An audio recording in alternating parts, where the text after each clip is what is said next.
The Jake Asman Show will begin shortly. Thanks to all these great Patreon members who help support the show. Get your super chats ready.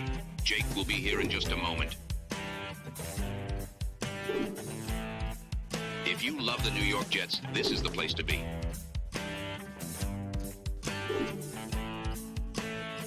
And now, the Jake Asman Show.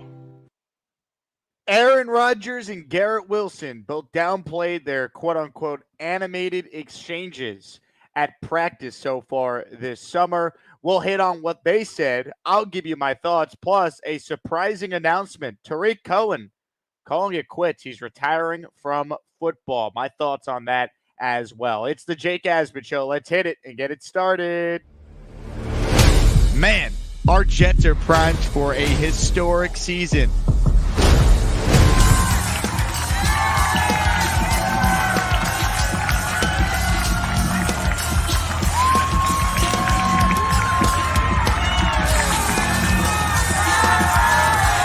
We bleed Jets green each and every day. This is not the same old Jets.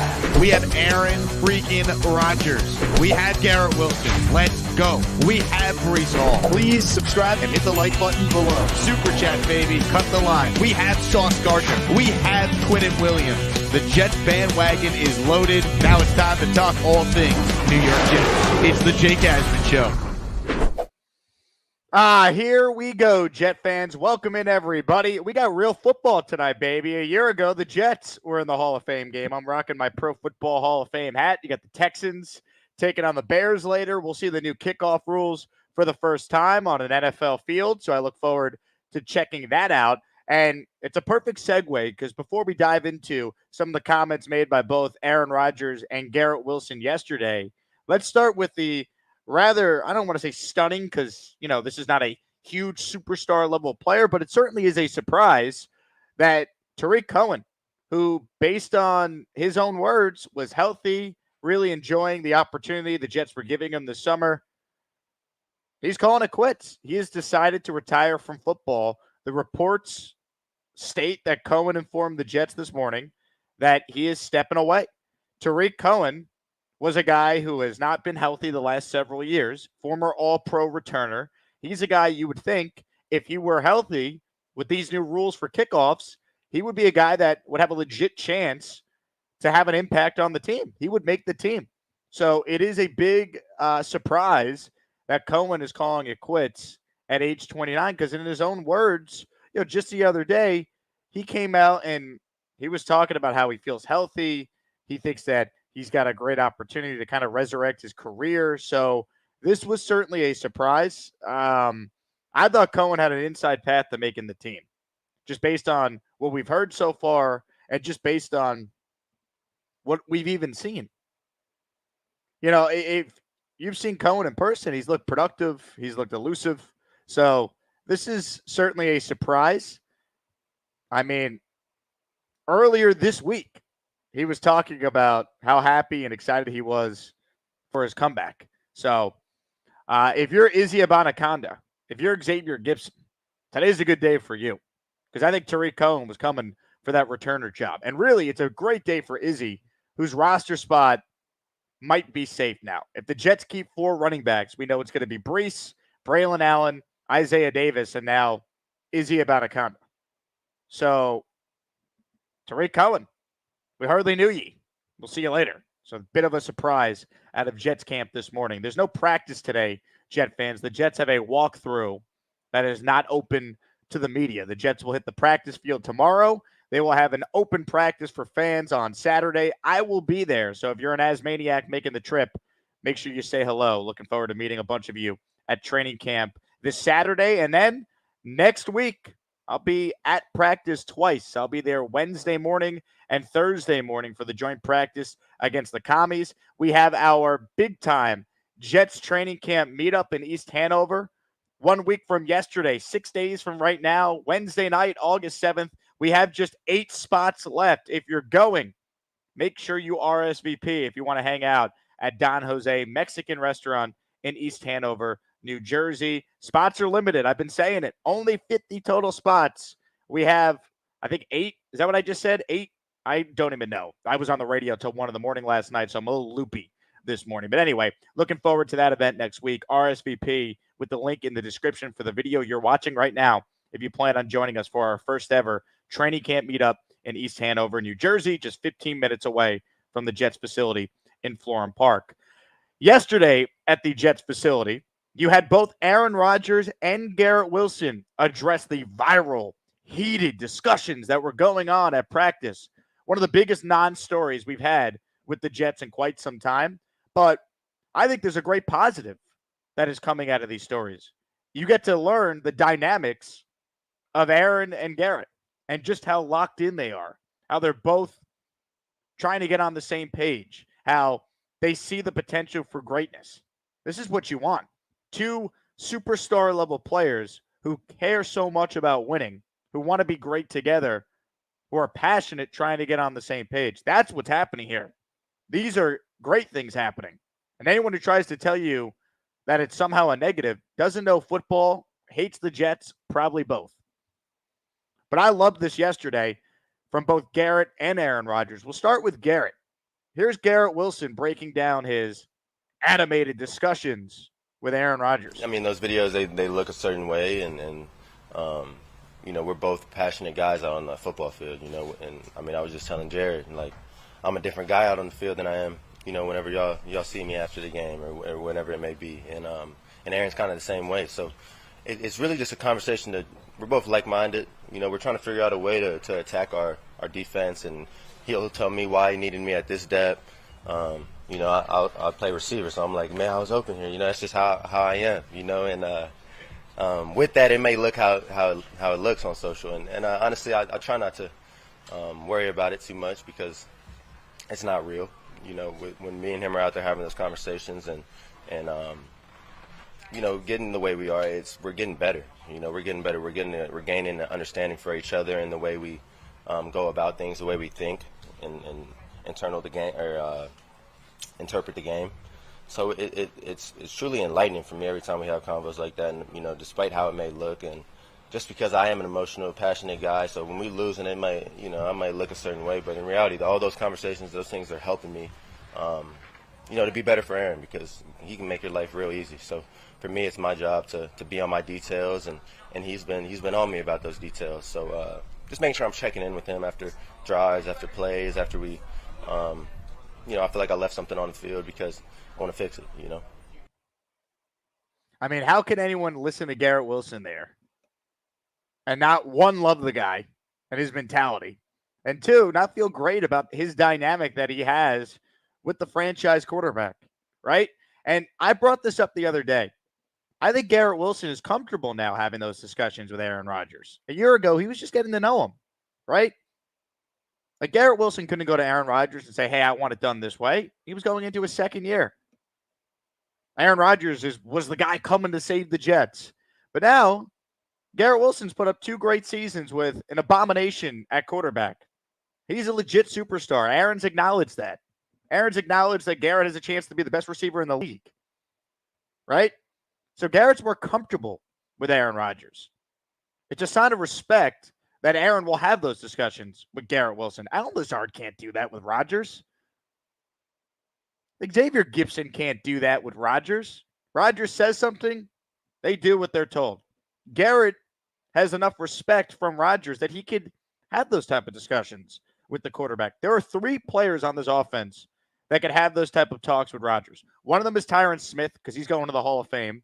The other is Garrett, and I think you could argue Breece Hall is in that conversation as well.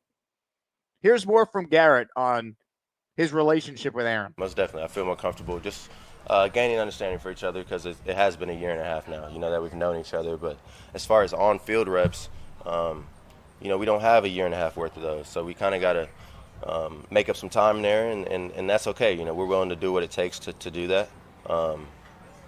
But it's been great. I feel like we have a different connection this year than we had, kind of feeling each other out last year and how we go about things. And obviously we're very complimentary of each other last year. And now it's like, all right, but you doing this not well. So let's fix that so that I can get you the ball even quicker, even more, and that's where we're at now. So it's a good spot. It's a great spot. The greats want to be coached, right? The all-time greats could take coaching, and they get better from it. And that's what you're seeing with Garrett Wilson. So that's his side of the animated exchanges between him and Rodgers. Let's hear from Rodgers. 2 cuts of audio, both giving us some good insight into this dynamic. First, Rodgers meeting with the media yesterday, asked about the animated exchanges with Garrett Wilson. Yeah, I mean, I think there's often appearance versus reality in life and on the football field, and what it appears to be might not always be what the reality actually is, as far as whether or not we're upset with each other. We're just passionately talking about the details of a situation that might not have to do with either of us. So G and I got a great relationship. We spend time together off the field. On the field, there's a way of doing things that we both agree on, and when it doesn't look exactly how we want it to, sometimes there's some side conversations that happen. I love those conversations, though. I mean, it's about the details. It's about winning. It's about seeing what he sees. You know, he's got to get on my page, but I got to get on his page too, because he's got a whole book that I need to understand fully of skill set and ability and feel and rhythm and all the different things that he does out there. So those are good conversations. They might appear to be much more heated than they are, but there's usually a smile on our face afterwards, at least one of us. He's 100% right. And I saw it in person on Saturday. Garrett Wilson was a sponge around Aaron Rodgers the entire practice. Only one of those clips went viral, but they were talking the entire time at practice. Once again, according to me, who saw it, the 2 people that spent the most time around Aaron Rodgers during the practice I saw last Saturday was Garrett Wilson and Joe Tippmann. Rodgers yesterday said Joe Tippmann's got all-pro potential, so he can handle me barking at him if I'm not happy with one of his snaps. Like, this is what you want, man. You want all-time greats to hold your young players accountable, set a standard. That's how it should be. We're not used to this as Jet fans because we don't have any standard on offense. The only standard we have is shit. Sorry, but let's call it for what it is. And I'm sick and tired of it, man. This guy holds everyone accountable. That's how it should be. And then I loved this as well from Aaron Rodgers. He was a guest on Kay Adams' show on YouTube yesterday. And this was Rodgers shedding even more details on the dynamic between him and Garrett Wilson. The headlines are saying words like fuming Aaron Rodgers. You're out there with like whoopee cushions and like rubber chickens doing like pranks and doing the Ric Flair walk. What gives? You saw the Ric Flair walk? Mm-hmm. Yes. Nobody even knows what that is. It's a lot of bullshit. You know that. Come on. Like, there's always stories to be made up. Listen, I also, you know, and I talked to G about this. There's appearance and there's the reality. What it appears to be can be taken, you can run with it. The reality was, you can't really tell because I watched the video. Like the second conversation, we're kind of laughing at each other. I'm teasing him. You know, he's like, you know, kind of like the little brother's getting teased, and then he kind of snaps back, and then I tease him back. So it's a whole lot of nothing in the end. There are good conversations that we have when the fans or the media is not zooming in on us, but you know, he's a passionate guy. I'm a passionate guy, but a lot of that stuff is literally not what the reality is. Actually, the appearance doesn't even really match what was said out there, I think, to a lot of extent, because if you look at our faces, you can kind of see in the second video, I'm laughing at him. I mean, Rodgers used the word BS. He's right. You know, another story by those in the media trying to paint the narrative that Aaron Rodgers is this diva, bad guy, etc. It's nonsense. It means nothing. At the end of the day, all that matters is those two getting on the same page, and we saw it last year. They were on the same page for a quarterback and receiver combo that had never played with one another before. We saw it in that preseason game. We saw it in all the training camp highlights last summer. We've seen it this summer. Right? Yesterday, Garrett Wilson caught 3 touchdowns from Aaron Rodgers. Jets offense had their best practice of the summer after a couple rough days when the pads first came on against this great defense. So, to me, this is a big nothing burger, but it's actually, to me, a great thing, right? It shows you the reverence that one Rodgers has for Garrett, and obviously the confidence Garrett has in himself, that he feels comfortable having these discussions now, a year and a half later, with Aaron Rodgers. Because Garrett said, "Hey, last year I wouldn't feel comfortable doing this. Now I am." These are good things. I truly believe the most indispensable player on the Jets besides Rodgers is Garrett Wilson. Because outside of Garrett Wilson, if you lose him, this receiver room has Mike Williams coming off injury, and I think he'll be good, but he might not be good right away. Plus, he's a guy who's been banged up at times, so is he going to make it through a full season? Then after that, Allen Lazard, Xavier Gibson, Jason Brownlee. Sure, you have Breece Hall out of the backfield. Tyler Conklin's going to make plays. Jeremy Rucker's going to make plays, but like these two guys being on the same page is so important because I think other than Rodgers, for obvious reasons, he's the quarterback. We get it. You can make an argument. The most indispensable player on the offense is Garrett Wilson. You could argue Tyron Smith. Right? I wouldn't kill you if you said that. You could even argue Breece Hall. But to me, it's Garrett because of how electric those two could be together. Plus, I think Olu Fashanu is as good of insurance as you're going to get for Tyron Smith. But I don't know how you hear the comments that both these players made yesterday and not get excited if you're a Jet fan. Like, I'm praying to the injury gods that Garrett and Rodgers are healthy together. Because if they are, this guy is going to be unbelievable statistically. He could break every Jet record. He could set the yards record. He could set the catch record in a single season. Like, that's what Garrett Wilson is capable of, folks. This guy has had 8 different quarterbacks throwing to him. He's had 178 catches in 2 years, 95 last year. I mean, Garrett Wilson's had 7 career touchdowns through 2 years. It's criminal. He's got a chance to have 7 touchdowns at the Jet bye week this year. That's the reality. So I couldn't be more excited for these two because we were robbed of it last year. Yeah, this offense a year ago scored 18 total touchdowns. 18. It's a 17-game season. They scored 18 total touchdowns. And they won 7 games.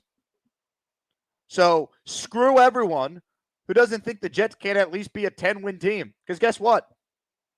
They won 7 last year with a traffic cone at quarterback. That's why these two getting on the same page, if they're healthy, watch out. This team is so good. But they got to be healthy. And obviously, that's what the season comes down to. Comments, questions, super chats will cut the line. Folks, tomorrow morning, drive to work. Get up early. I'm doing morning drive on ESPN New York. I'm filling in for Dave Rothenberg and Rick DiPietro. It will be me and Maria Marino, 6 a.m. to 10 a.m. We will certainly talk about the Jets, get into the Yankees and the Mets, the Giants, and a whole lot more. ESPN New York, 98.7 FM, or download the free ESPN New York app in the App Store. So did Mad Dog till 1 in the morning last night. Now we're doing morning drive tomorrow morning. So the schedule's a little wonky for me, but we're making it happen. And I'll be at training camp on Saturday, Jet fans. So I'm looking forward to that. All right. Hit the like button if you're just tuning in. There's 215 people watching live. There's only 85 likes. The math is not mathing. Click the thumbs up button. It goes a long way towards this channel continuing to grow. And please hit the subscribe button as it's free. And I'm trying to get to 40,000 subscribers by the start of the Jet season. Here we go. Let's open it up. Gusbuster Hotline is open if you want to call into the show. Before we do any of that, though, look who made it rain before the show even began. Money, money, money, money, money, money. Ladies and gentlemen, fresh off a new emoji being added for Asmaniacs in the chat. The Dre emoji now being live. 5 memberships have been gifted by the Italian Stallion. Here we go. 5 names who are now channel members. Pete, George Kendaki, Finnegan's Flight Crew, G-Man the Prophet, JK, all officially channel members. Welcome, welcome, welcome. I don't know if I said the name Pete, but Pete, you're a channel member as well. Congratulations. Let's keep it rolling, man. We need channel members. We have a great emoji ready to roll that we're going to add. So let's keep it rolling here. Omari with a super chat. Jake, how do you feel about Rodgers and Salah and their take on the preseason playing time? To me, it sounds like they both aren't on the same page at times. I don't know if it's that, right? I watched the entire press conference yesterday from Rodgers. I think it comes down to what he wants to do. Like, Salah ruled out the first 2. I mean, Rodgers said, oh, that was news to me. I mean, there's no way Aaron Rodgers thought he was playing in the first 2, so I don't think it's that big of a deal in that regard. I think it comes down to this. When the Jets get through their 3 joint practices, does Aaron Rodgers feel comfortable starting the year without getting hit in a preseason game? Or being out there where even if he doesn't get hit, he knows there's a chance he could get hit. Live bullets. If he says, I need a drive or 2 mentally to feel comfortable, I think you play him. And I said this on the radio last night on Sirius. If you're playing Aaron Rodgers, you're playing everyone, right? You're not Mark Sanchezing the situation where you throw him out there in the Snoopy Bowl, Rex Ryan, with backup offensive linemen. If Rodgers wants to play in the preseason, I think you let him play a drive or 2. And you could say, well, Jake, what if he gets hurt? If he says, hey, I need this to get ready, I'm not telling Aaron Rodgers how to get ready for a season. I'm letting him tell me what he needs. He's earned that. He's in year 20. He's 40. If he feels like he needs to play a drive or 2, then I'm playing him. And I'm playing him with Tyron Smith at left tackle, Breece Hall in the backfield, Garrett Wilson, everyone. You know, we're doing it for real if we're not going to be half pregnant. But if he says, Coach, I'm good. We have 3 joint practices this year. I'm going to get my work in against the Commies next week, the Panthers the week after, the Giants the week after that. I'm ready to roll. Then you don't play him. I think it comes down to what Rodgers wants to do. That's how I look at it. Because I don't think there's a right answer here, right? You could say, well, what if he gets hurt? Well, he played last year, didn't get hurt, and then went down for the season on the 4th play of the year. So if he gets hurt in the preseason, you know what? It is what it is. It wasn't meant to be. We as Jet fans need to move on with our lives, fold the franchise. It's done, right? I can't live life scared. If he says, I want to play, then he's going to play. And it'd be like what he did last year. It'd be 1 drive if they score, 2 max. That's it. That's how I look at it. Jetted out with a super chat. Iron sharpening iron of 2 guys changing the culture. Greats want to be coached, and that's what I love about Garrett Wilson. One of the most humble superstars we've had in this town in a long time. Chef Kevin. Hey, before we acknowledge what Chef Kevin just did here with a 5 spot of memberships, happy birthday to Chef Kevin. He wrote it in our Discord this morning. It looks like he had a great day yesterday. So happy birthday to the great Chef Kevin. Show me the money. Show me the money! Money, money, money. Yeah. Ladies and gentlemen, a 5 spot from Chef Kevin. Lawrence Yance, Jam, Fly By Night, J Saul, Justin Flanagan. You are all officially channel members. Welcome, welcome, welcome. Not only should you thank Chef Kevin, but make sure you wish our guy a happy birthday as well. Comments, questions, super chats, keep sending those in. Appreciate everyone who gives a membership. It's just $5 to give 1 to your fellow Asmaniac. It's a great way to support the show if you have the means to do so. And let's open up your calls right now. Tommy is first up today on the Gusbuster Umbrella Hotline. Tommy, good morning. What's going on? Hey, Jake, I just wanted to ask your opinion about something that I saw on making around on Jets Twitter yesterday. It's a tweet from Adam Schefter from 2017 saying Texas Tech quarterback Patrick Mahomes had a visit with the Jets as the Jets looked at quarterbacks. What do you think? You think we would have broken them back in 2017, or what are your thoughts on that? I saw the same tweet. I actually responded to it on my personal account. I go, we're fine. We have Hackenberg and Petty. I mean, look, I have no idea what would have happened if they took Mahomes. Do I think he would have been as good with the Jets as he obviously has been in Kansas City? No chance. But I mean, he's Patrick Mahomes. I truly believe all-time greats will figure it out. For sure. Instead, let's draft the box safety who can't cover. Let's do that instead. At least they got 2 first-round picks out of it. Appreciate the call, Tommy. I mean, Mahomes wouldn't have been like best quarterback ever, but does anyone really think he wouldn't have figured out how to be good? All right, maybe there's some who do. I happen to think he would have figured it out, but who knows? Norm, go Jet yourself with a super chat, a free super chat, because he's an Asmaniac, baby. Love it. Jake, thanks for making me laugh out loud during a Zoom call by calling Zach Wilson a traffic cone. Hashtag effing lost it. I mean, I'm being nice by calling him a traffic cone. So I mean, just him. Like by the way, you know who's going to play quarterback tonight for the Texans probably in the second half? Tim freaking Boyle.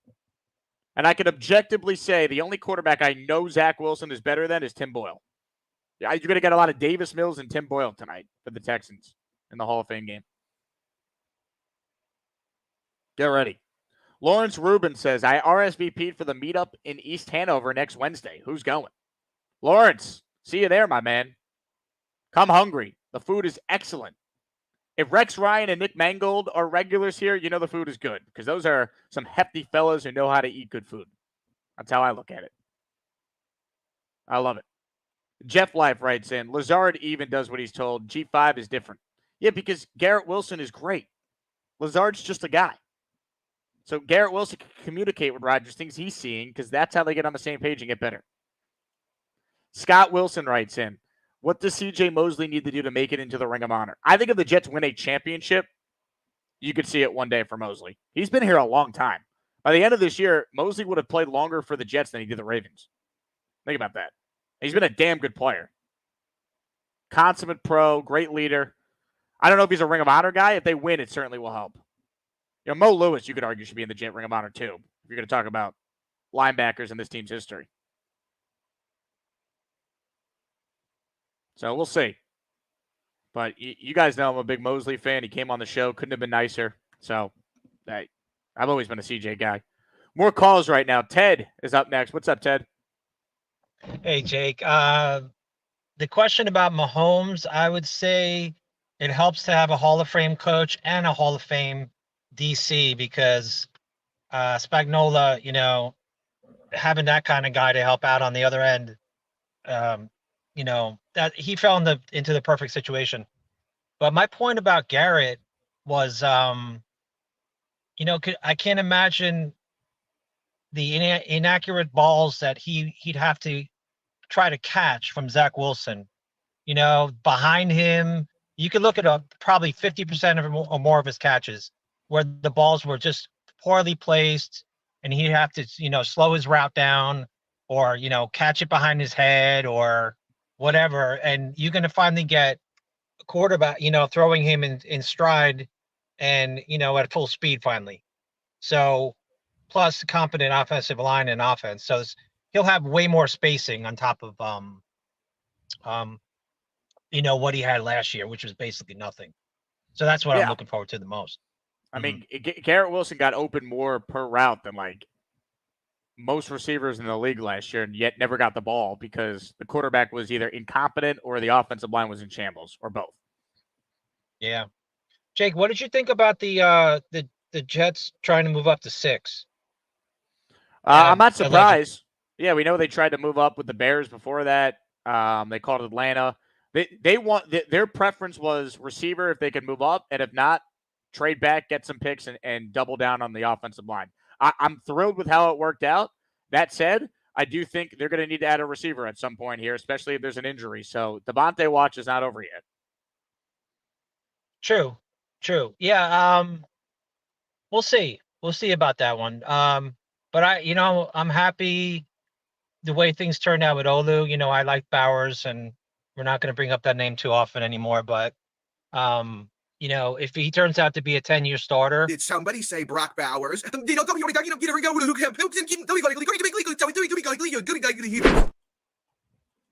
That's appropriate.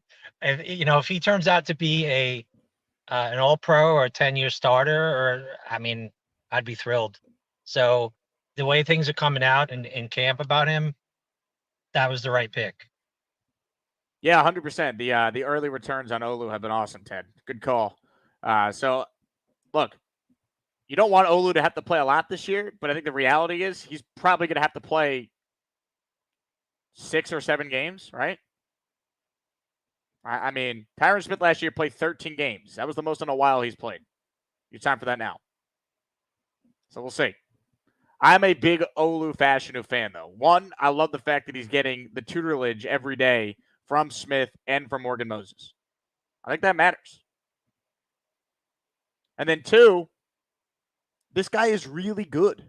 Like, remember, there were many of you who are watching right now who said, tank, because we're not going to be able to get Alt or Fashanu unless we lose out. And not only did you get Fashanu, you traded back one spot, picked up extra picks, and then turned some of those extra picks into an extra third this year. That might be the reason you get Devontae Adams by the trade deadline. So that's good GMing by Douglas. Remember, we have to tank to get Olu. All in Olu. We have to tank to get him. Nope. Let's not forget what they said about Olu, too. The best pure pass protector in the draft class. And this guy gets to sit from and learn from Tyron Smith and Morgan Moses. And I was there on Saturday last week. After practice, Morgan Moses is teaching Olu, coaching him up. And we're seeing that like daily, man. So I love it. Like I love the situation Olu finds himself in.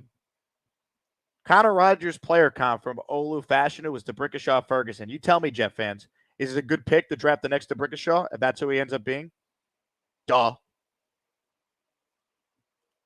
Comments, questions, super chats. We'll cut the line. Today's Jake Asman Show is being presented by my friends at Circa Resort and Casino. We don't need gimmicks like giant checks and mascots to promote this year's football contest because we're giving away even more money than we did last year. $16 million in guaranteed prizes to be exact. There's 2 ways to win and no rake. Players in Circa Millions make 5 picks against the spread each week with quarterly and full season payouts. Circa Survivor entries select one team each week with no point spread. Last the longest to win it all. Visit circasports.com for details. Folks, Circa Resort and Casino, the best place to stay if you're going to Vegas. If you're a football fan, which you are if you're watching this show, you have to join their pro football contest for the season. Circasports.com for all the info and how you can enter. They have the 2 contests you heard Derek talk about there in the commercial. The Picks contest, the Survivor contest. The Asmaniacs will have an entry in the Survivor contest. I'm fronting the $1,000 to join, and I need your guys' help every week. Who are we picking? Going to need your help. If you want your own entry in either contest, circasports.com for all the information. And if you're in Vegas, an Asmaniac meetup is going down at the end of August. I'll be in Vegas from August 21st through August 24th. So we're going to be hanging out. If you're there, we'll be doing our show live from Circa's Radio Row for their contest weekend. Rat Diddy with a super chat. Speaking of Vegas, last time I was in Vegas, I was hanging out with Diddy. Not that Diddy. Our Diddy. That Garrett Wilson, that G5 K Adams interview gave me chills. He's locked in for a huge year with AR. You're damn right. Garrett's the man. He is the man. And I could tell you, Jet fans, because I was lucky enough to spend like 3 hours with the guy at the Knicks opener last year. He is as humble of a superstar as you'll find. Truly a genuinely awesome dude. Like someone you absolutely will root for. If you're a parent, someone whose jersey you absolutely purchase for your kid.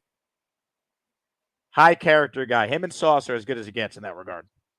More of your calls right now. A member of the esteemed 4% female demo is on the line. Ladies and gentlemen, Jay Graves is up next. What's up, Jay Graves? Hey, just want to piggyback off that last call talking about hopefully Fashanu is like a 10-year starter.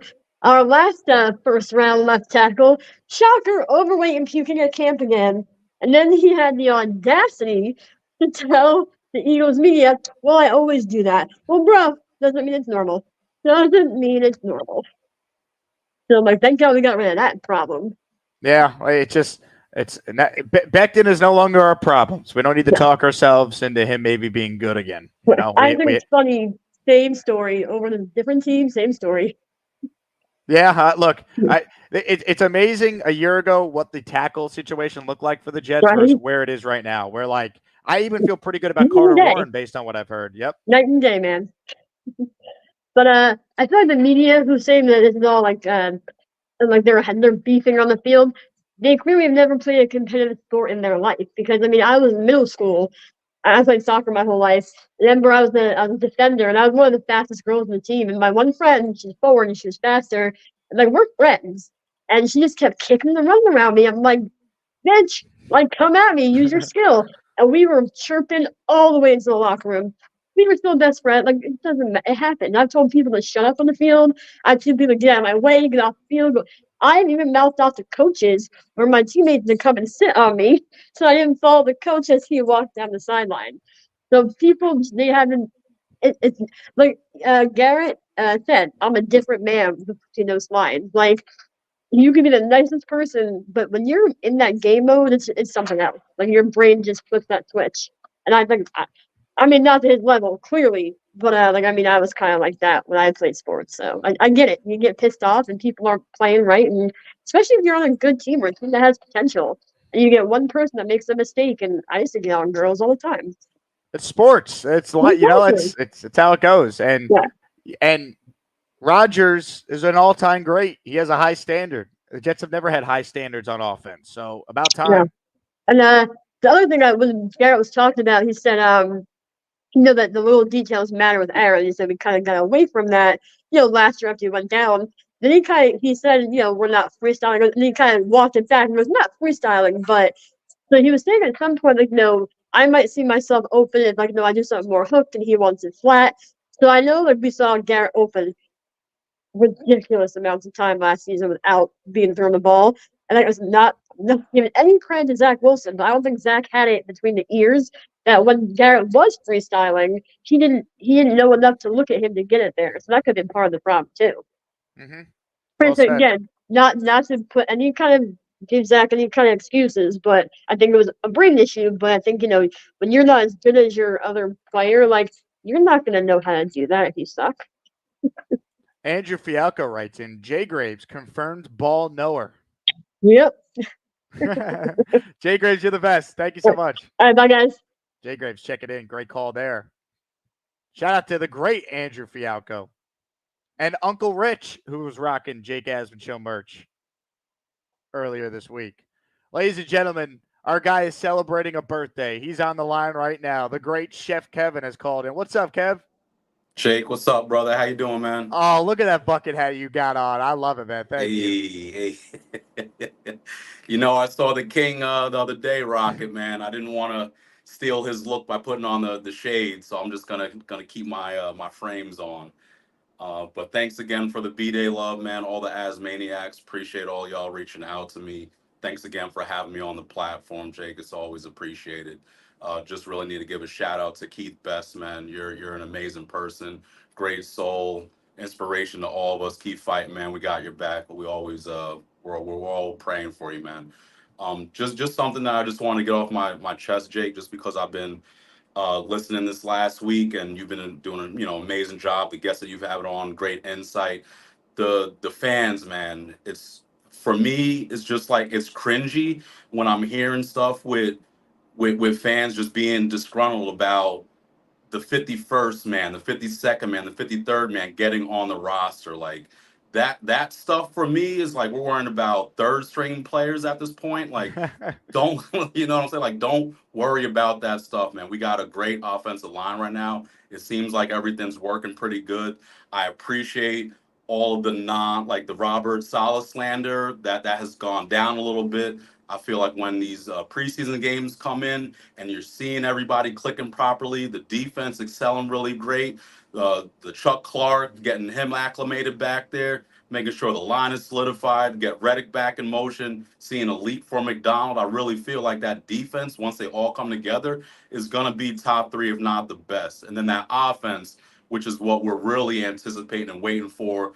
Like I've been with you guys, man, especially Bones with what's his name, the cement hands, Lazard. Like right now with him, he has a lot to prove. And I heard you say it the other day, like he already said sorry. He apologized to everybody in the media, so to say, and he's stepping up right now. He's getting paid a good amount of money to catch the ball, be a leader, and score a touchdown. So I feel like we got a guy that has a lot to prove. With Mike Williams coming, with Corley, like we got a lot of depth right now. So don't be worried if Gibson or Brownlee doesn't really make the roster, because we're gonna have some monsters ahead of them, and those are the people that are going to be getting the rock and creating first down. So that's just really what I wanted to get off my chest, Jake, just about that. And for like the guys like Zach Kuntz, like don't worry about him. He's a nice guy, tall, athletic, but when it comes to the blocking, our guy, the Long Island native, Ruckert, like he's the guy. I honestly became a believer during that 9/11 game when he broke breezed free for that 80-yard run. Like, I really believe that Rucker could be that guy. So that's basically all I have. I just want to let you guys know that I put a maybe down, Jake, for the 7th for Don Jose, just depending on how wifey feels. That's kind of why I'm at that point. If I can't make it, my apologies, but I'll be there in spirit, man. Well, Kev, you came to the Long Island one. It drove like 2 hours to make it. So if you can't make the word, Jersey man. one, man, it's all good, man. I hope your wife's doing well. Keep us updated on her, and I hope you had a great birthday, man. It was yesterday, right? I think I saw that in the Discord. So yeah, cause I'm off today. The people at my job they celebrated yesterday, so today's my actual birthday. But I've been celebrating it since mid-July, being in Columbia. Now my dad's birthday's on Saturday. We're gonna be in Florham Park. Shout out to Volpe for helping me with some tickets. We'll be over there hanging out. My cousin, his daughter's birthday's on the 3rd as well. So it's a whole thing. My uncle's birthday's tomorrow. I have 2 more uncles this week and an aunt. It's a pretty big week, man. So a lot of Leos in this family, a lot of really good, strong people.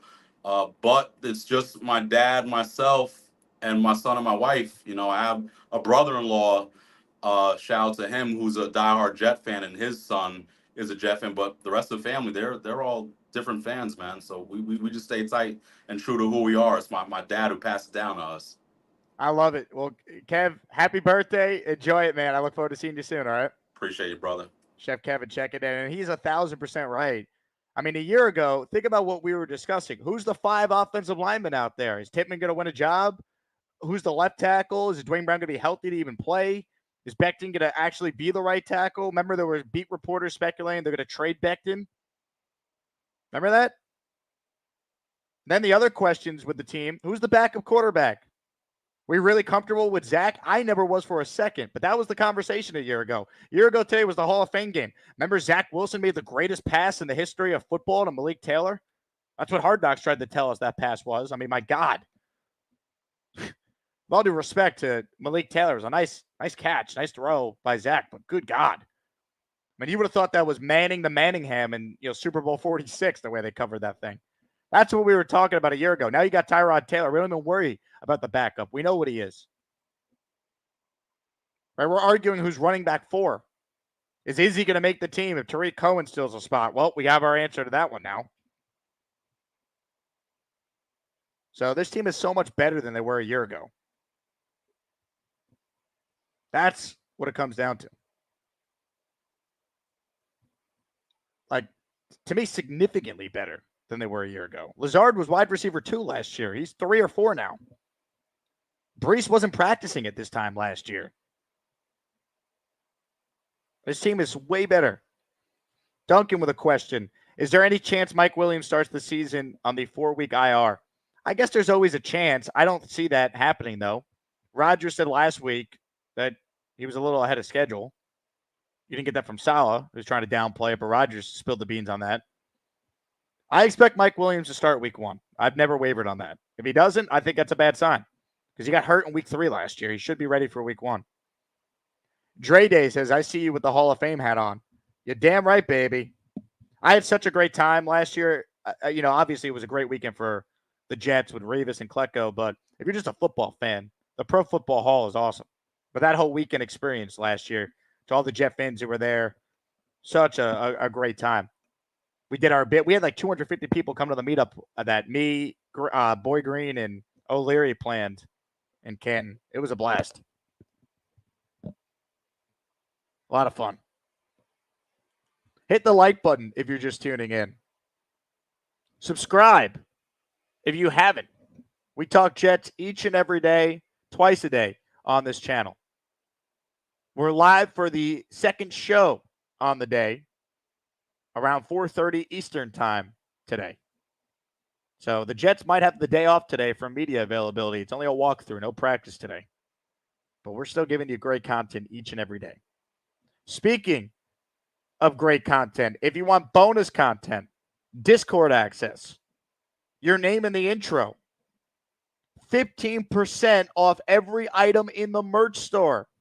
Patreon.com/Jake Asman Show. Become a Patreon subscriber. It's a great way to support me for less than a cup of coffee a month. That's it. And if you plan on buying merch, you're going to save more than $5 with the discount code. So you're basically getting Patreon for free. Huge shout out to all our Patreon subscribers and our recent ones. J.S. Haynes, Jerry, Mike Dems, Aaron Jacobs, Greg Jr. Thank you for your incredible support.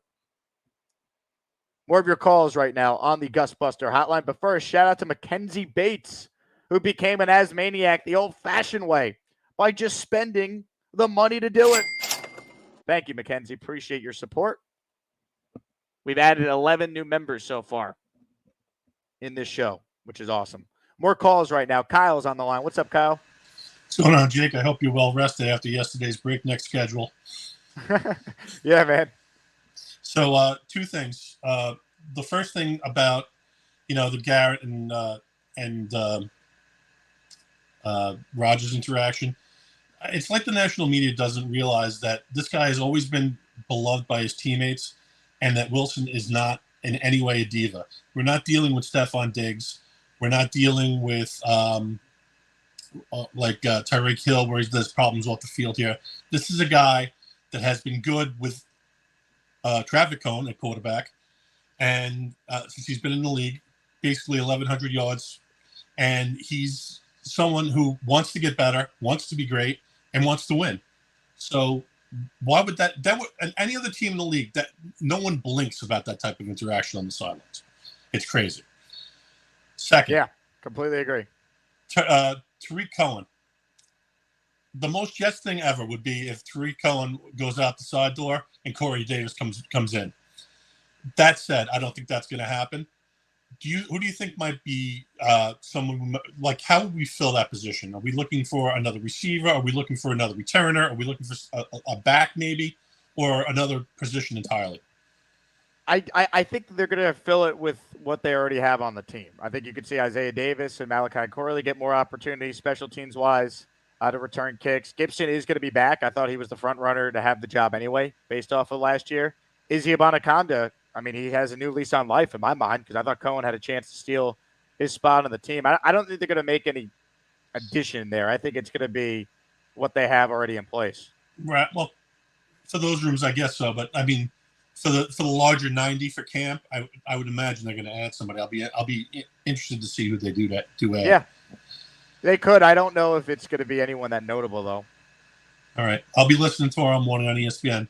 Be good, Jake. Kyle, appreciate you, man. Thank you. Tom wants to know, is last night's Sirius show available on the app? Was looking for it this morning. Tom, it should be. Look for Nightcap on Mad Dog Sports Radio's app page on the Sirius app. When they have all the shows listed under Mad Dog Radio on the app, look for Nightcap. That was the name of the time slot I did. 10 p.m. to 1 a.m. Eastern. Tomorrow, 6 a.m. to 10 a.m. Eastern. Morning drive, baby. Yeah. Carlos says, how do you gift the membership? You need to be on a desktop to do it. Unless you have an Android, then you can do it from the phone. Instead of hitting the super chat button, when you hit the money sign on the right, you hit gift membership instead.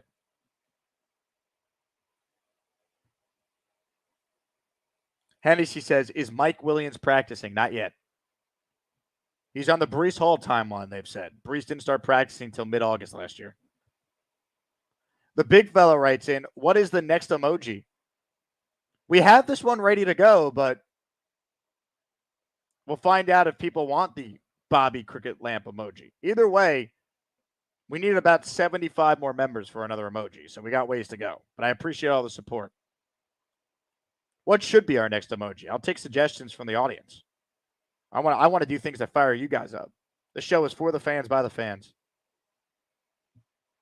Dave writes in, the only thing I worry about is major season-ending injuries. Coaching will either do it or be gone. Yeah, I mean, but that's every team, though, right, Dave? Like, if Patrick Mahomes suffered a season-ending injury on the fourth play of the year, the Chiefs aren't going for a three-peat. Their season's over. I don't care how good their roster is. I don't care how good Andy Reid is. They're not winning the Super Bowl. So, yeah, I mean, that's life. More calls right now. Joe the Jet is on the line. What's up, Joe? Hey, Jake. I gotta want to talk about something that I woke up late this afternoon. It is the afternoon now, but I woke up late today. How did you sleep? Did you have a good dream? I couldn't sleep actually because I was so excited.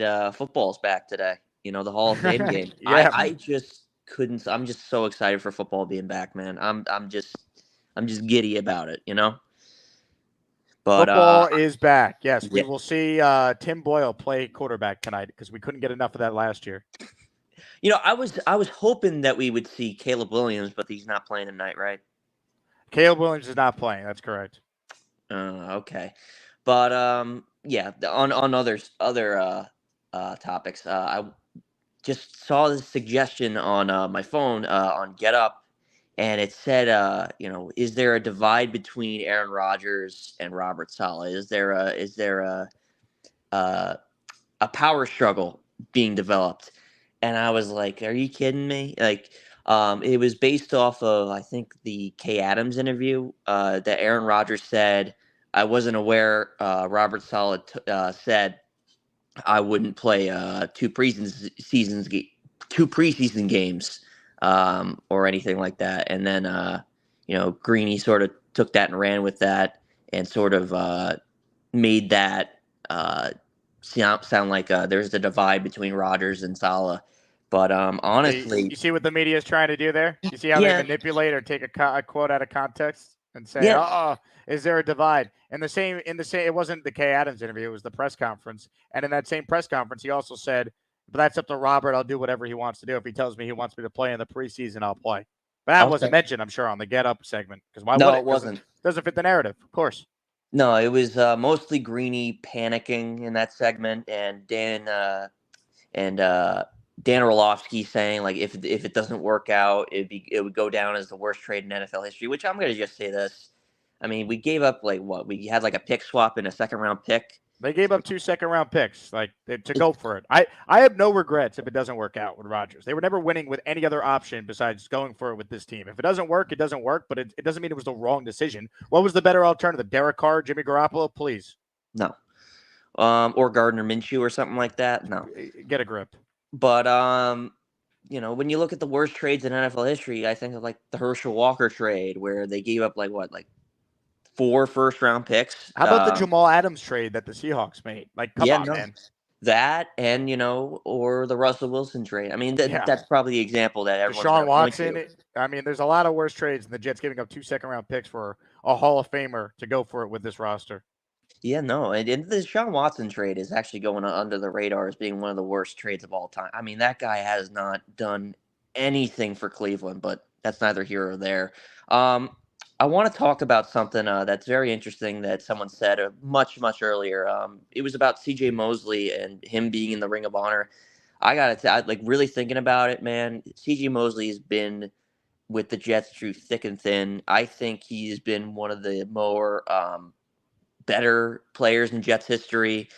I mean, he's been here during the Gase era. I mean, he's been here now up until now. It's crazy how long it's been since he signed here, you know? And I sort of commend the guy for staying. I mean, out of all these years, I mean, he could have definitely just said, hey, I want out or retired or anything like that. But no, he decided to stay and he decided to roll it out for this team. And I'm very grateful for C.J. Mosley, to be perfectly honest. Yeah, look, he's been an awesome Jet, Joe. Great call. The thing with Mosley, he took a pay cut to stay and gave him more flexibility this offseason. You know, he's been awesome. As bad as I want this fan base to experience winning, you know, some of the players who have been here through the horse crap, the Gase era, you know, you want them to experience winning too. And we all talk about not wasting Brees and not wasting Garrett and Sauce, and all that's true. I don't want to waste Quinnen or CJ. These guys have been here for years. The only two impact players that are on the 2024 Jets that were here for the previous regime are CJ Mosley and Quinnen Williams. And I want to win for those guys too.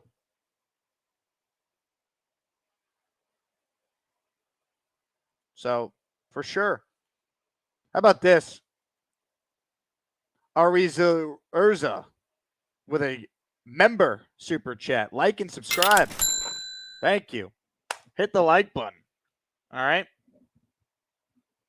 It's easy. There's 201 watching. There's only 179 likes. Like, just click the thumbs up button. That easy, folks. Even Gary can do it. The big fella, he's been an Asmaniac for 6 months.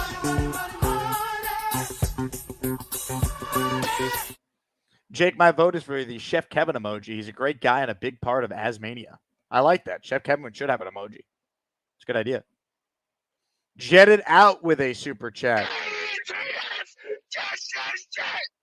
How about a trash can and Wi-Fi emoji for the people with trash Wi-Fi? We call that the Ricky NY. How about this for a comment that is so stupid you have to laugh at it?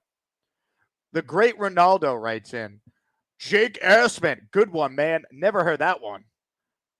Is showing his amateurism by thinking this is even a story. You clearly just tuned in, didn't hear a word of what I said when I talked about how I absolutely love the fact that Garrett and Rodgers are this passionate, getting on the same page, going over routes. You clearly just joined. And here's what I'm going to do, because you are either dumb or stupid or probably both. We will see you later. Bum. Now look what you've done.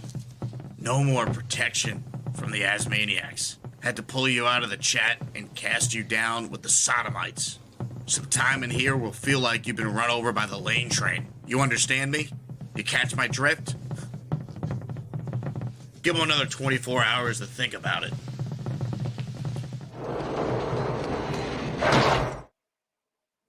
Enjoy the hole, you loser. Loser. See ya. Let's see. Jay Graves writes in, love me some CJ. Seems like a great person. Get this man a ring. Man, that's all CJ Mosley needs in his career. He's been an all-pro, multi-time Pro Bowler. He's made a ton of money. He's one of those guys that if he wins the ring, like, he's done it all in a football career. Won in Alabama, won a national title there under Saban. That's all he's missing.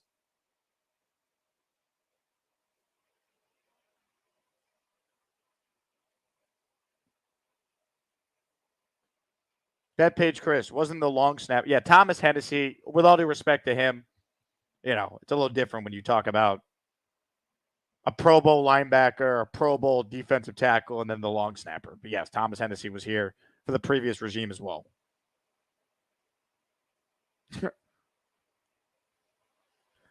Ladies and gentlemen, more of your calls right now. Get ready for this one. Folks, Gary is on the line. Hello, Gary. What's up, Jake? How you doing, my man? I'm good, man. I'm good. How are you?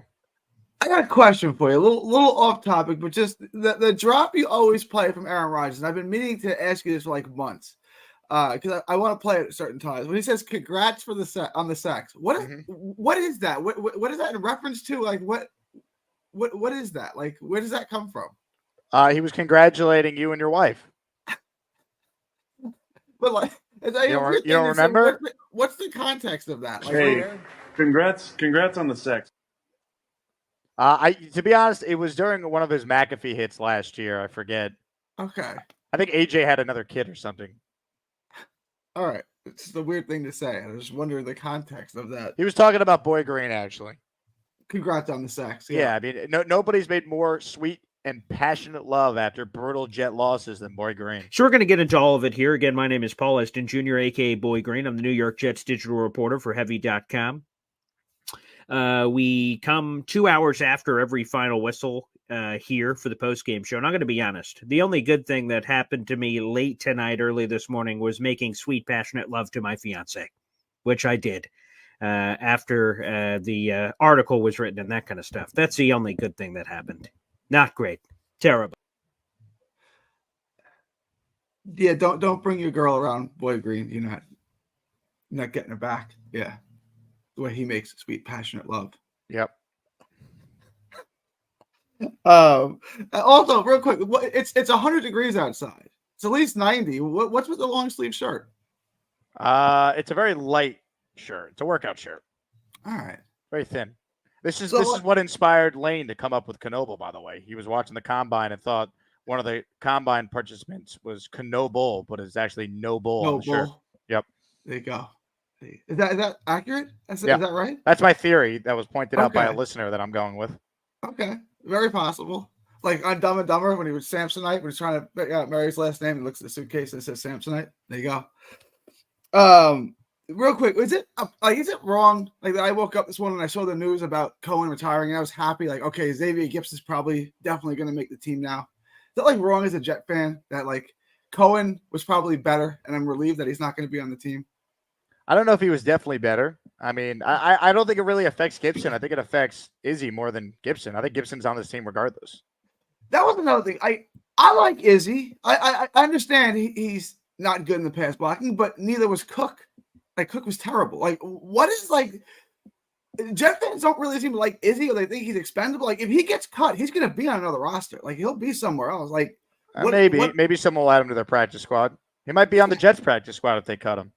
He's an athlete. I don't think he's going to practice squad guy. I think he's a roster guy. Like if you go through all the running backs, Izzy's not good enough to be on a roster. I mean, Zonovan Knight played well in limited opportunities with the Jets, and he couldn't get on a roster. He signed with a practice squad, so it's hard to make a 53. Fair enough. I just look at he's an athlete. Like he's explosive. Like there's a lot of upside to him. Like I figured someone would say, "Yeah, we got a spot for him." Well, I think he's going to make the team. I do. Okay, that's good. I would feel like cutting him the same way I felt when you cut Woodhead. It's like, okay, I understand it's a crowded roster, but if you go somewhere, he's going to go somewhere and be a good player. He happened to go to the Patriots, which sucked. But I mean, Danny Woodhead performed though in 2 preseasons, and the Jets still cut him. Like Izzy had never had a preseason to this point last year, and we'll see what he does this year. To what Danny Woodhead did. Isn't he from New York City too? He's from Brooklyn, yeah. Why no love for him like you guys give to Ruckert? Just out of curiosity. I mean, I'm from because I grew up 30 minutes from Ruckert. I'm not from Brooklyn. There's enough audience of the listeners, I would imagine. But whatever. And the last thing, Garrett Wilson. You said earlier Garrett Wilson's a great guy to get a jersey for your kids. Mm-hmm. My kids will not be wearing a Garrett Wilson jersey. I'm going to send you a Garrett Wilson Ohio State number 5 jersey. That idea is, that's not getting worn by my kid. I like to teach my kids loyalty as a virtue, right? Yep. Yeah, he won't be getting. When he ups and leaves the Jets, you can still gonna have the same same affliction for him. You're still gonna love him when he ups and leaves the Jets to go to Ohio. Why would he leave the Jets? I don't know. The grass is greener. Who knows? Why would you leave Texas? I don't know. Because you guys have not been very good, and Ohio State's awesome. Okay, well then why don't you go to Texas and help him make him better? You're a 5-star. That means you're one of the 22 best prospects in the country. We're still why not doing go this? To Texas? We're still doing this. You're still upset that Garrett Wilson chose to go to a better program? Yeah. I mean, I don't think I'll ever be over it. Like it's a 5-star who grew up 11 miles, who went to high school 11 miles from. Maybe you guys shouldn't have been bad for most of his life. Maybe if guys like him and Solomon Thomas. No, that's Solomon never been Thomas the went to issue with Stanford. You guys have always had great recruiting classes. You just haven't figured out how to win with those guys. You don't develop them. We figured it. How many we figured coaches it. has Texas had since Mac Brown left?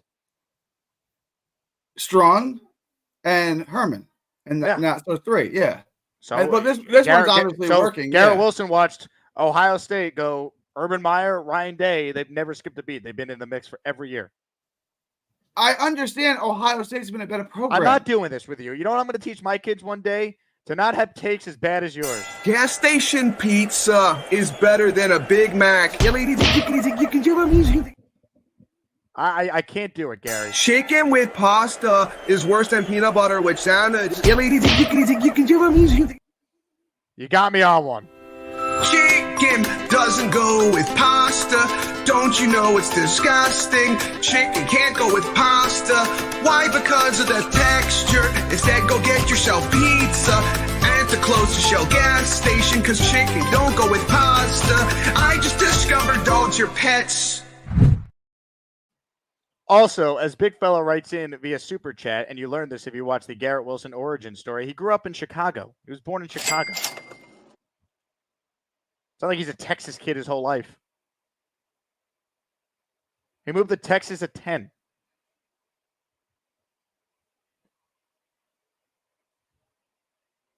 I can't. Ladies and gentlemen, a 5 spot of memberships has been purchased by Philip. Let's go, Philip.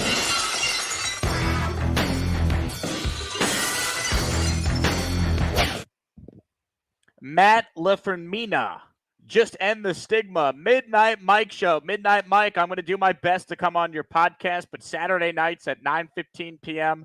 Not exactly the most ideal time, but we will work on that for you, my man. Zach R., Forgive, Green, Exon. You guys are all officially as Maniacs. Thank you to Philip for paying it forward. Truly appreciate it, man. Super Chats allow me to keep doing this show full time. Channel memberships, the same thing. So thank you guys for your support. It's awesome. David D with a Asmaniac Super Chat. Wayne Corbett emoji is my suggestion. Picture of him on the field, picture of his jersey, or maybe a picture of his cereal box. Corbett Crunch. Love Corbett. Not a bad idea. We try to keep the emojis, though, themed to like things that happen on the show, like a caller or a moment. But if we can have an unlimited amount, we'd have every all-time great Jet.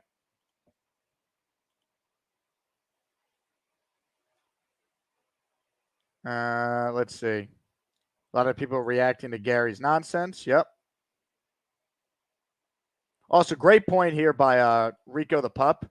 So Brian Hartline's Ohio State's receivers coach. He's considered the best in college. So that's why Garrett went there too. Look at the amount of guys Ohio State's put in the league at the receiver spot.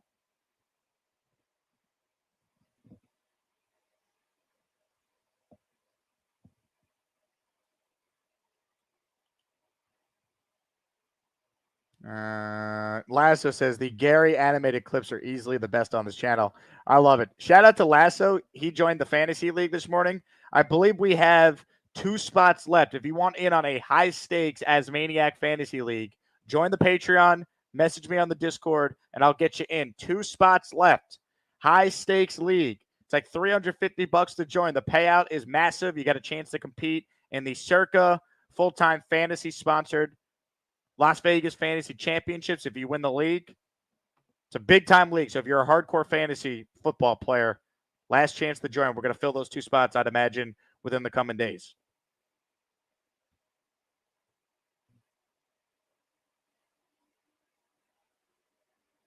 Tom says, Joe Namath walking off the field holding up number 1 would be a great Edgemo. That would be a good Edgemo.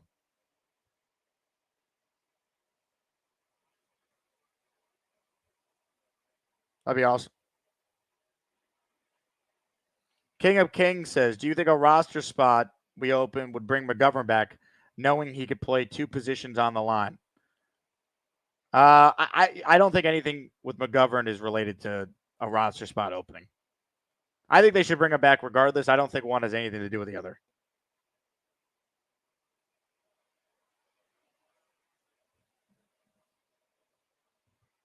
Comments, questions, super chats. We'll cut the line. We'll do a little Ask Me Anything.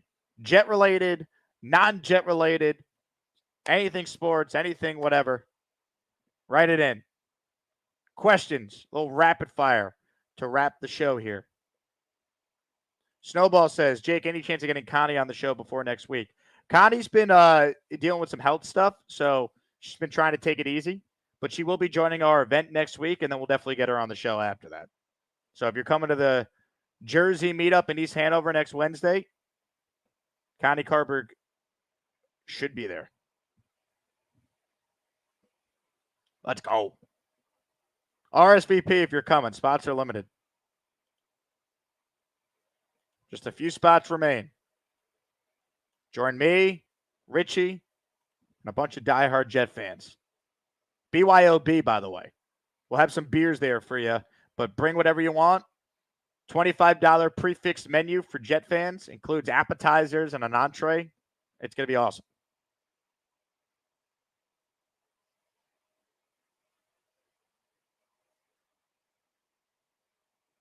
Curly with a question here. If you had to give up one for the rest of your life, donuts or bagels? Donuts. I love both. I want to make it clear, but I have bagels all the time, especially now that I moved back to New York. Man with the rake. How about a Jumbo Elliott touchdown emoji? That'd be tough to design. Carmen says, how about Marty Lyons' Ring of Honor? He's in the Ring of Honor, Carmen. Mark says, Jake, what do you think of the Yankees trade deadline moves? I don't think they went as all in as I would have hoped. I think they needed to add another big-time reliever. But I will say Mark Leiter Jr. has been impressive so far. And obviously Chisholm's been Babe Ruth. So it's tough to complain now, but we'll see. You know, I think they should have done a little more. Tom says, do you think we'll have an 18-game schedule within 2 years? I do. Yep. Darius says, are we going to go after any of these free agent safeties? I don't think so. Chuck Clark's played well from what I've heard too, so I don't think it's going to happen. Dano says, the Tipman seem open to returning to the show. Yeah, we'll get him on again for sure.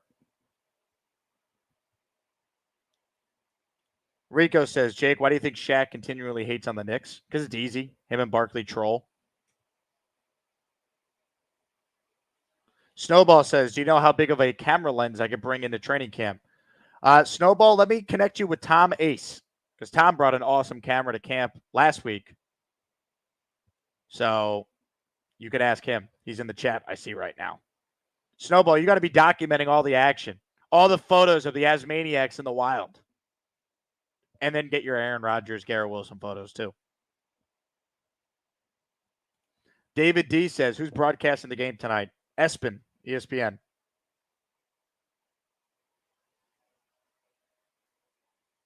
Norm says, what other rookies will you be watching this season? On the Jets or around the league? Around the league, it's every rookie quarterback. On the Jets, I mean, the entire class I'll be watching. I'm a nut Jet fan.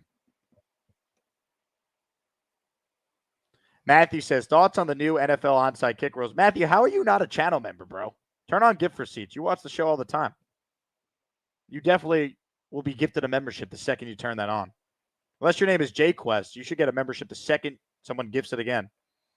Thoughts on the NFL onside kick rules? I don't like that you can't surprise onside kick anymore. I don't like that you have to wait till the fourth quarter. So I don't love it.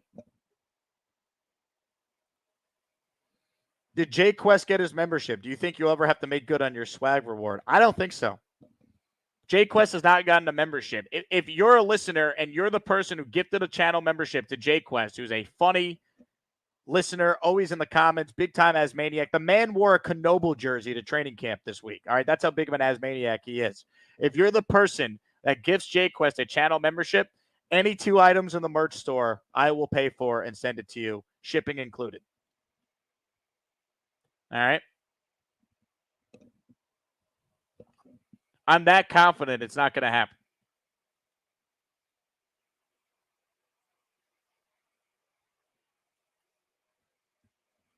I am that confident.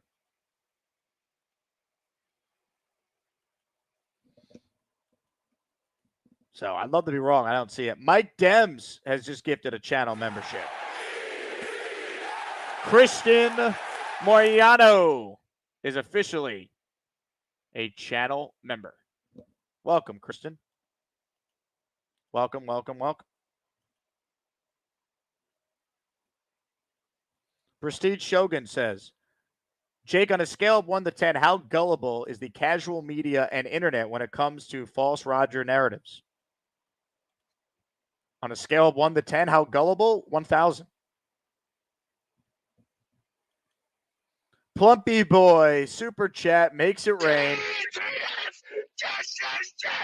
I mean, channel membership makes it rain, and it went to Ryan Gresham. Keep trying, folks. No one's going to be able to get it to JQuest. And what's so funny is he did DM me a video on the Discord showing he does have the gift receipts on. JQuest is an honest man, but no one here is going to be able to get them a membership. I feel like it's the scene in the Avengers where no one was worthy of holding up Thor's hammer until Captain America finally was able to do it. But I don't think we're at Avengers Endgame yet. I think we're still in Avengers, Civil War. Like, we're not even close to Endgame yet. We're just not. Comments, questions, super chats. We'll cut the line. A lot of people still want in on the conversation, which is certainly understandable. So we will continue to take your calls coming up. Before I get back into your busy telephone calls, I would like to first remind all of you that on August 17th, we have our first ever watch party for a Jet game. The Asmaniac Watch Party at T-Squared Social. Free admission, but you must RSVP with the link that's in the description for this video. Party starts at 6:30. We're right in Midtown, right next to Grand Central Station, right next to Bryant Park. So if you're coming from Westchester or Connecticut or Long Island or Jersey, or you live in the city, it's as central of a location as I could find. Norm says, any update on the Gotham City tailgate for Jets Texans? Yes, Norm, I will be posting a link for people to get their discounted tailgate tickets for that soon. I didn't want to overload people, though. We've had a lot of promotion for the merch store, and I got the meetup in Jersey next week, and that game's not till Halloween, so we got time. We got time. Curly says, Jay Quest getting a gifted membership is like a Jets playoff berth. I'll believe it when I see it. Fair. But both are going to happen this year.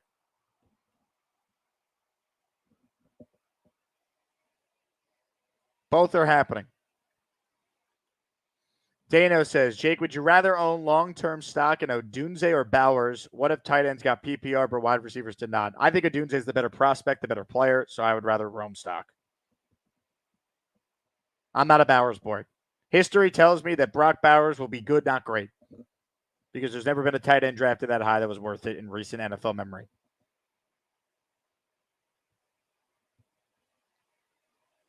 That's how I look at it.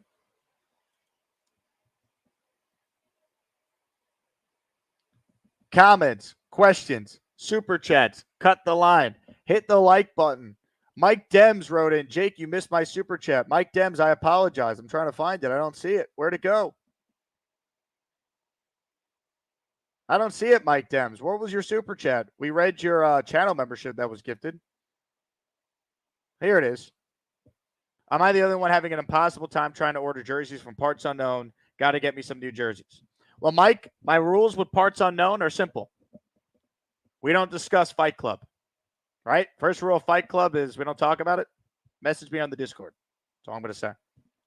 That's all I'm going to say.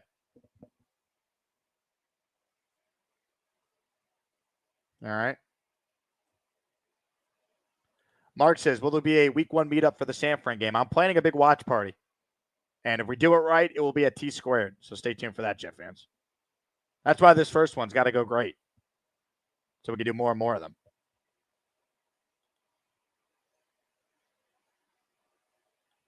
Tony says, Jake Asman's on the clock. He's got the first pick in fantasy football. Who's he picking? Breece Hall. Breece. R&R says, Ricky fixes his Wi-Fi or Jay Quest gets a membership. Well, Ricky's talking a big game in regards to his Wi-Fi. I don't know if you guys saw this, but the great Ricky NY has a show that's coming out soon. The live show is coming to YouTube this September. He's already got shirts. Took me 3 years to get a merch store. Ricky hasn't even started his show yet, and he's already got shirts. Shout out to Ricky.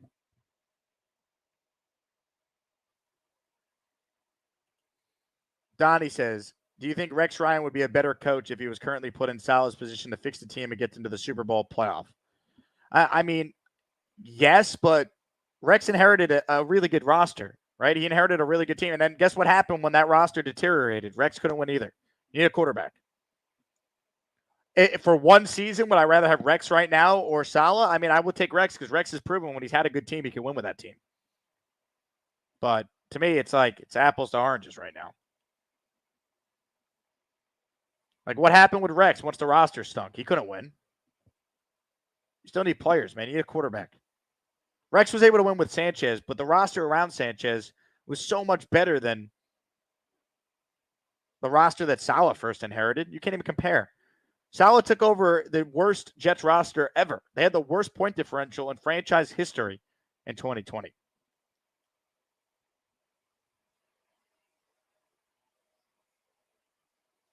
Cheats fan says, yo, put me on if you can. I got the weekend off due to working 11.5 hours a day. It equals 46 hours in 4 days.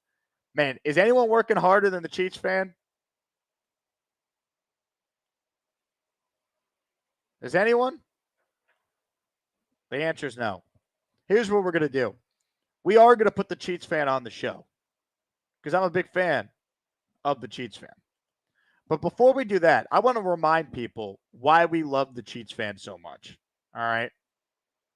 Because the Cheats fan is one of the hardest workers that has ever worked. Ladies and gentlemen, I take you back a couple months ago when Bobby Midnight received the blessing from Mr. Bonesy to interview Cheats fan for a position at Alden's shoe store. Ladies and gentlemen, Cheats fan. Now, for those who are unaware, Cheats fan broke the news to us that he's currently mowing lawns for a living. I wasn't going to work retail. I worked at Walmart for part-time. I'm not going to be in there when some crazy-ass white person wants to set some shit on fire, and then the guy sets the guy on fire.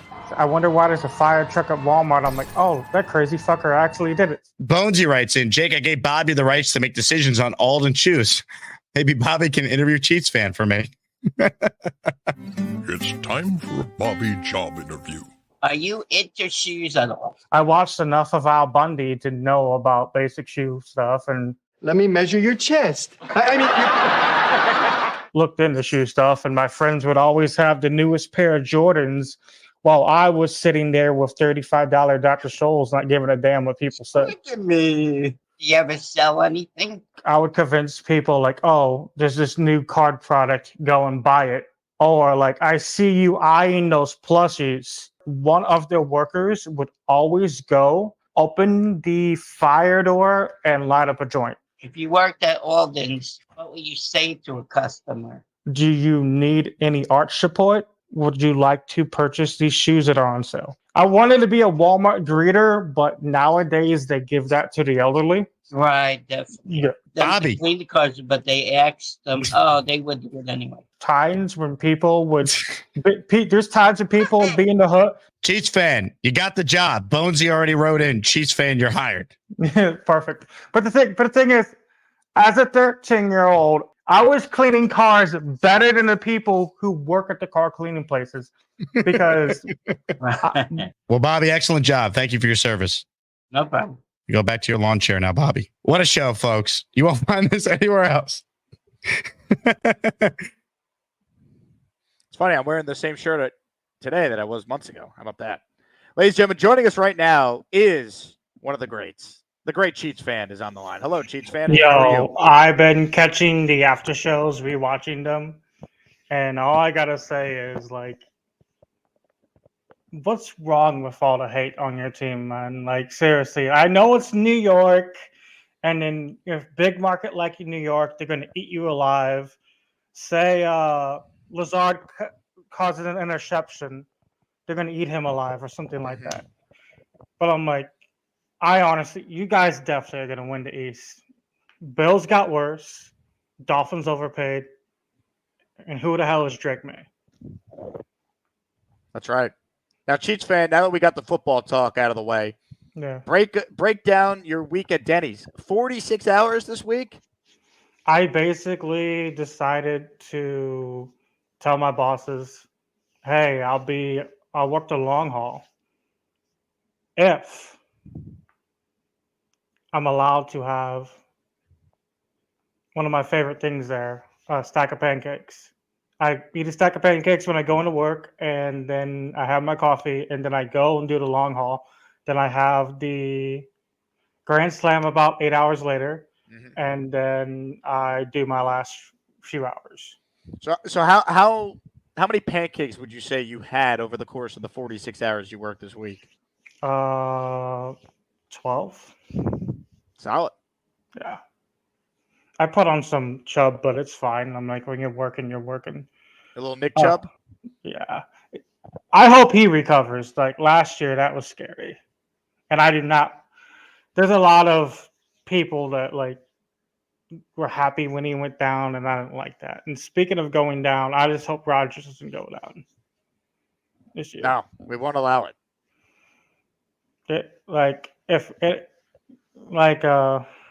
I don't know if you ever played the game back when the bodyguard game when you're protecting the president, you're jumping in front of the bullets.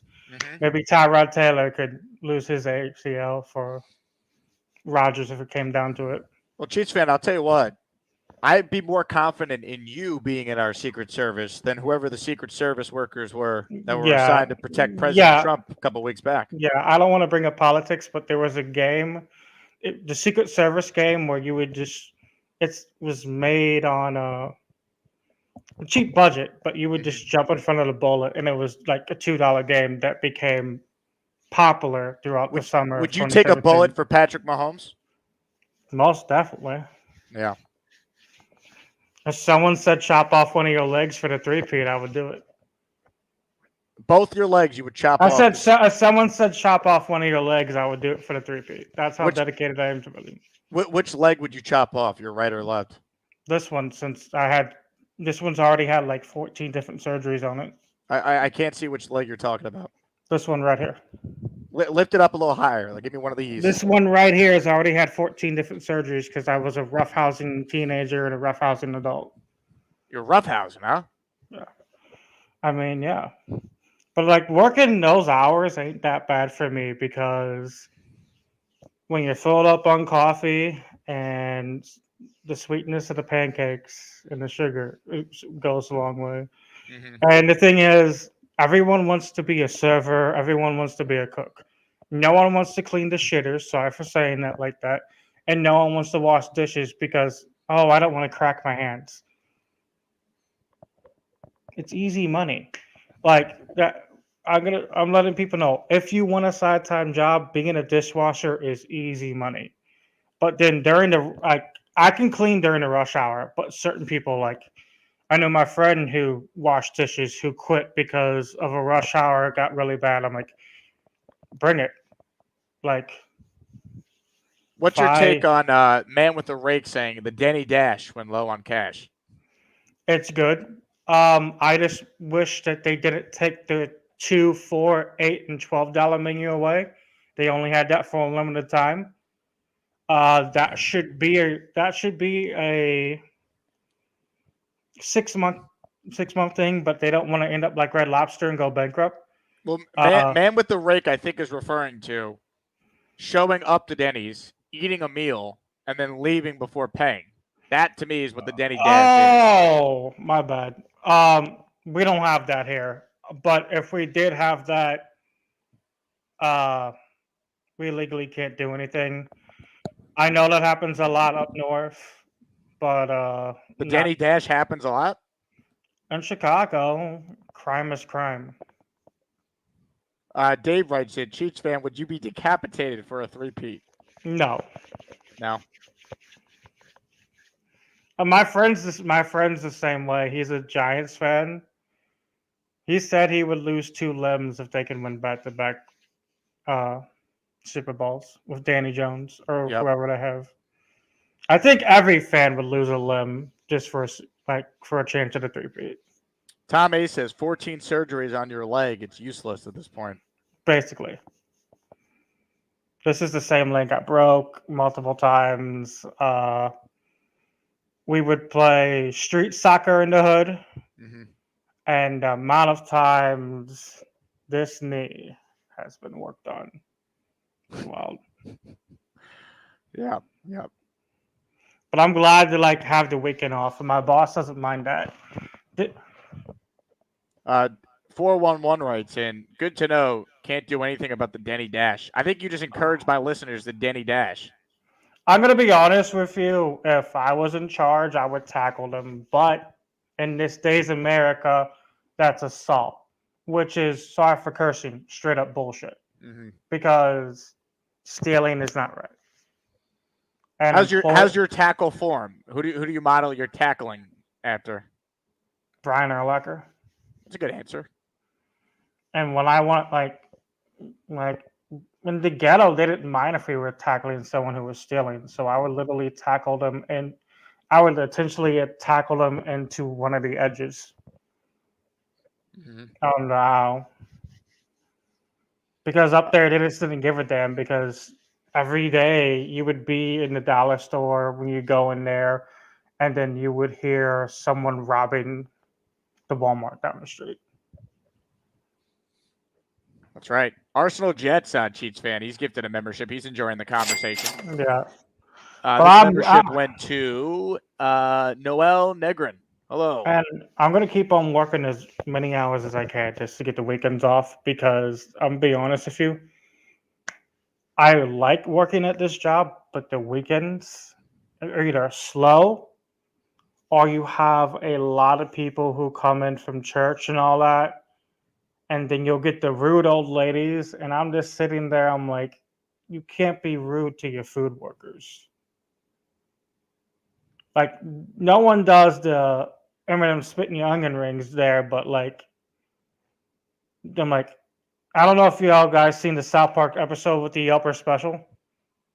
If you are a Yelper, you would get boogers in your food or something like that. Mm-hmm. And I was always taught to respect people, even if they weren't a good waiter, because no one wants that spit shine in their food. No doubt. I sure don't. But I'm just happy football season's around, and the next best thing is hockey and basketball. That's a few months away too. Yep. Well, Chiefs fan, we covered a lot of ground in this call. I'm thrilled you got the weekend off. It's well deserved. Yeah. 46 hours of hard manual labor at Denny's. Yeah. I hope you enjoy some rest, relaxation. I'm used to 6.5 hours of sleep at this point. 8 hours on the weekend if I have it off. But what I'm looking really forward to is that Halloween game because I have that night and the next day off. I know my team ain't playing, but Halloween. Get a DiGiorno's pizza, get some wings, and if they still have it, I go for the Pillsbury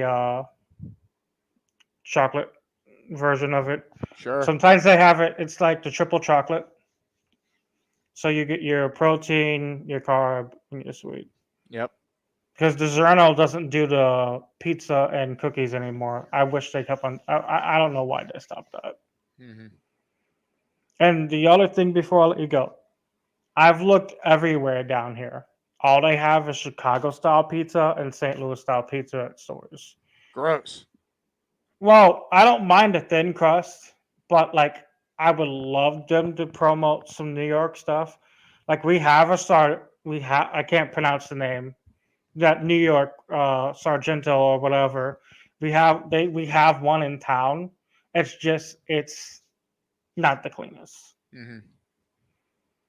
Like we got like four different pizza places, and I'd be damned if they aren't that. Like I'll be damned if like you just go to the two good ones and it looks like trash. You go to the mom and pop ones, it's like squeaky clean. Like the SpongeBob Future episode. Who doesn't?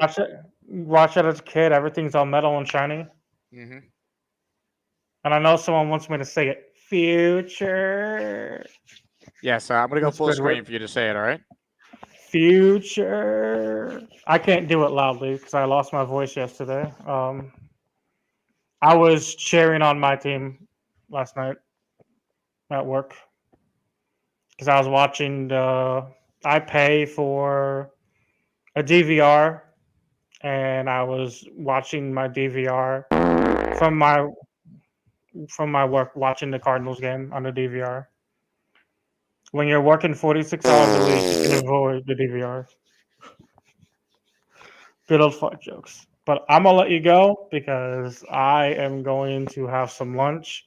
I got some leftover spicy Mexican bean soup with some meats and vegetables and some spicy garlic bread that I made. And people, honestly, jalapeno juice is one of the best spices for me. Like I'll add jalapeno juice to my soup, jalapeno juice to everything.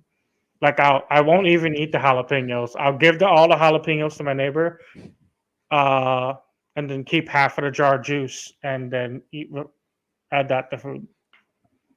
Chiefs fan, one of your best calls. Thank you very much. Thank you. The great Chiefs fan, everybody. Hit that Chiefs fan emoji. Show Chiefs fan some love in the comments. One of the best.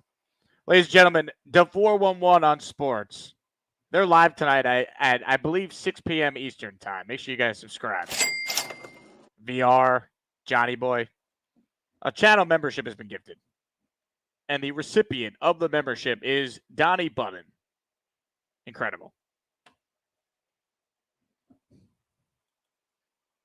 What a call by the Chiefs fan. What a call.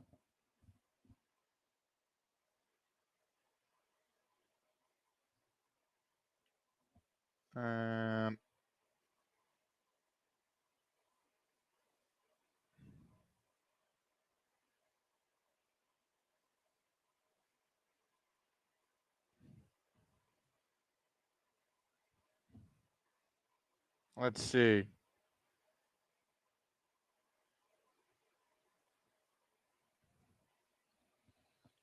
Someone shout out to Steve A, who just ordered a bunch of merch in the merch store. Steve A being my dad. Just got the alert. All right. I think we're done here. I don't know if we could top that one. Good luck to Boomtown trying to time slot where to put that in for the best of the Jake Asman show. Anyway, if you like this show, please hit the like button. And really, hit the subscribe button because that's how we grow. We're back at 4:30 when we talk more Jets. Brandon Pockris will be joining us then. That's going to do it for me. Reminder, if you want merch like my dad, go to jakeasman.com and purchase it. And once again, if you're tuning in late, listen to me when you drive to work tomorrow because I'm doing morning drive on ESPN New York, 6 a.m. to 10 a.m. Me and Maria Marino got you covered there. All right. That does it for me. Hope everyone has a wonderful day. What else can I say? Other than he stinks. Stop. What's up, Jake? You're embarrassing yourself. Oh, shit. Stop. Let me ask you something, ass man. What do you think of Zach Wilson? He stinks. Thank God he's gone. He never scores no fucking touchdown. He stinks. The second pick for number 2 destroyed the Jets' cause. He stinks. As maniacs kick so much ass, but some of them, they kill the vibe and make the show a freaking mess. So Jake reminds them. He stinks. When Allen calls, he speaks the hate. That cartoon douche, he trashed the Jets. Let Bobby know, cause he's the man who will remind him. He stinks. Another call comes from the car. Distorted voice and no Wi-Fi. That's JJ with a crap-ass phone just cut off all the calls. He stinks. Is that gas station pizza? Come on, Gary. He stinks. Chicken don't go with pasta. Just get out of here, Jake. The guy is terrible. Enough. I thought the show was over, and then Dre's like, here's a super chat after the show's done. Did you get any rest? Dre, not really, but I'll sleep when I'm dead. Thanks to all the Jet fans for the support, including you, Dre. Everyone used their Dre emoji that we added yesterday because we hit the channel threshold to add a new emoji for our guy Dre. He's gonna die. We're actually done though, because I'm coming on at 4:30 Eastern time. So you're gonna get more of me in just a few hours. In honor of Dre, I simply throw this out there, folks. Week 1, Brock Purdy. You know what's gonna happen. Is Brock Purdy gonna run for his life on the opener? Yeah! He's gonna die. Let's go. J-E-T-S, Jets, Jets, Jets. Let's go.